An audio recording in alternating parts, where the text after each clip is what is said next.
Alors, cette dimension de distance hiérarchique fait référence à la façon dont les membres d'une société, notamment ceux qui sont en bas de l'échelle, gèrent et tolèrent les inégalités de richesse et de pouvoir. Alors, on va distinguer deux pôles, soit la haute distance hiérarchique et la faible distance hiérarchique. Et évidemment, donc, les cultures vont se situer à l'intérieur de ce continuum. La haute distance hiérarchique caractérise les sociétés où les inégalités sont présentes et sont tolérées. D'ailleurs, c'est normal de voir des supérieurs avoir des privilèges et les inégalités dans les relations sont influencées par le statut social, la richesse ou le pouvoir.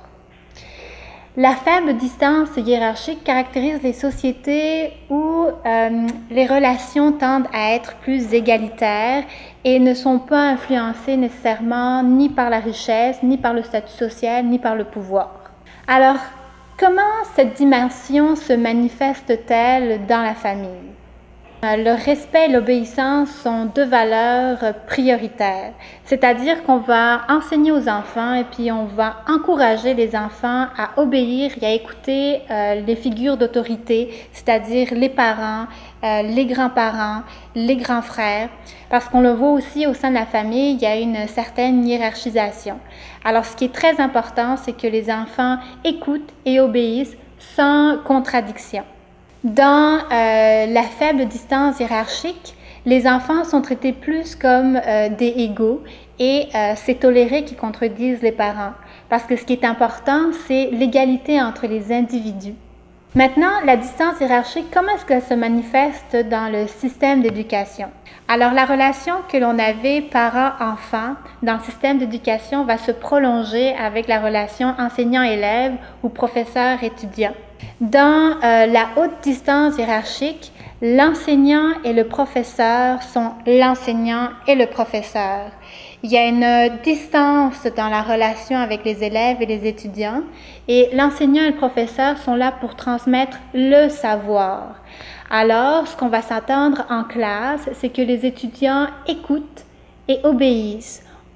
On veut qu'ils soient là pour recevoir l'information, recevoir le savoir que le professeur leur donne.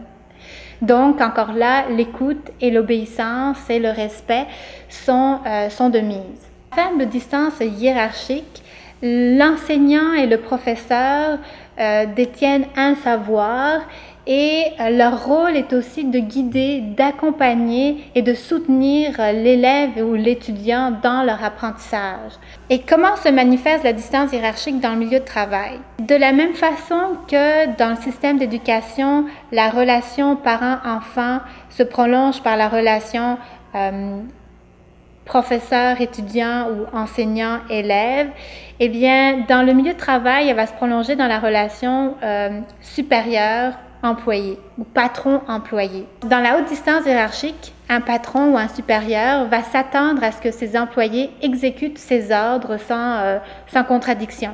Et d'ailleurs, pour les employés, le patron idéal, c'est une personne autocrate, bienveillante, qui puisse leur dire quoi faire et à qui c'est facile de suivre, comme un genre de papa. Tandis que dans la faible distance hiérarchique, le patron ou le supérieur s'attend à ce que ses employés puissent contribuer, puissent donner leur opinion, puissent s'affirmer, puissent contribuer dans les prises de décision. D'ailleurs, pour les employés, le patron idéal, justement, ça va être un démocrate ingénieux qui va les consulter, qui va les prendre en considération. Maintenant, qu'est-ce qui se passe quand deux personnes qui sont de cultures différentes se rencontrent? Ils travaillent ensemble. Prenons l'exemple de Richard qui est canadien, donc qui vient d'une société qui tend vers la faible distance hiérarchique. Richard travaille avec Jane, qui vient des Philippines, donc une société qui tend vers la haute distance hiérarchique. Alors, si on demande à Richard qu'est-ce qu'il pense de Jane, probablement qu'il va nous dire que Jane est une personne très respectueuse, très serviable, mais qui manque un petit peu d'autonomie, qui manque un peu d'affirmation par rapport à lui. Puis, probablement aussi qu'il va dire qu'il note chez Jen un petit peu qui est parfois un petit peu autoritaire envers certains collègues. Maintenant, si on demande à Jen qu'est-ce qu'il pense de Richard, probablement qu'il va nous répondre qu'il trouve que Richard est très modeste, mais qu'il doute de ses compétences comme supérieur parce qu'il consulte souvent ses employés.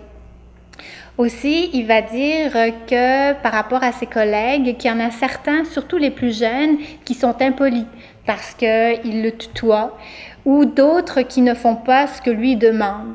Alors voilà qu'est-ce qui peut se passer quand deux cultures se rencontrent.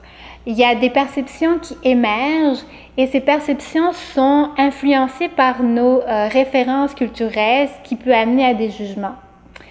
Alors, finalement, ce qui se passe, c'est que c'est deux cultures qui s'entrechoquent. Et si on reprend la métaphore de l'iceberg, c'est la partie qui est en dessous de l'eau qui s'entrechoque.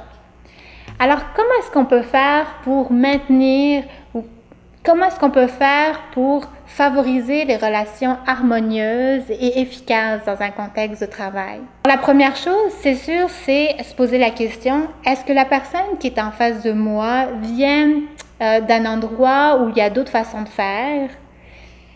La deuxième chose à faire, c'est vérifier, valider, parce qu'il ne faut pas faire l'économie de la communication. C'est-à-dire qu'il ne faut pas hésiter à aller voir la personne, à aller poser des questions, à les vérifier, à les valider. Puis troisièmement, c'est aussi expliquer.